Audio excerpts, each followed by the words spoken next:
Today we are going to be making goat meat stew. So in here we have our onions, red bell pepper, tomatoes, some ginger, garlic, rodo, and shobo. So we are going to roast them a little bit because I love my tomatoes to be a little bit roasted. In fact, make some part of it, make it burn. So by doing that, you are going to have another aroma in your kitchen. So here are my goat meat. I'm going to be boiling them with my onions, I'm adding rosemary, I'm adding curry, I'm going to be adding different spices, I'm adding ginger, I'm adding garlic powder, ginger powder, I'm going to be adding my seasoning cube. After doing this, I'm going to add water and allow it to boil to a very tender texture. Here are my tomatoes. I've already roasted, as you can see. I told you guys that I love my tomatoes to be boiled a little bit. Then I went to check my meat.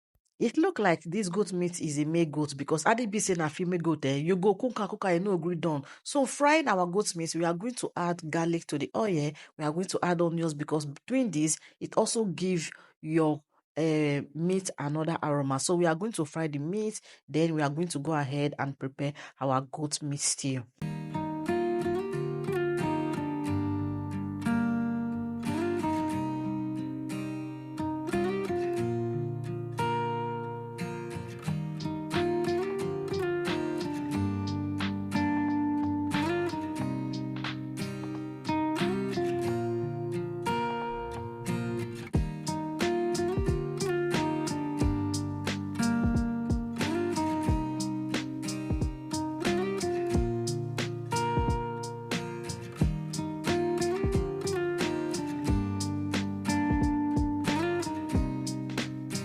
So after frying the meat, then we are going to go in with our tin tomatoes. I'm actually using delicacy tomatoes, so we are going to fry this for some minutes. We are going to fry it, okay? Just fry it for like 2 to 3 minutes, then we are going to go.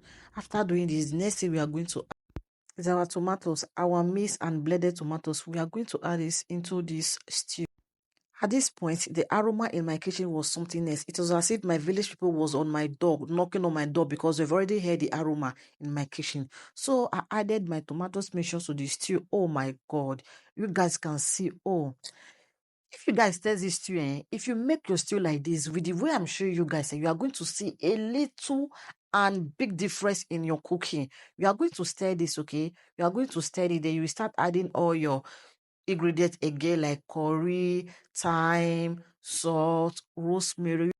You can go in with different herbs, okay? After doing that, you are going to allow it to cook for some time. Then you are going to add your meat.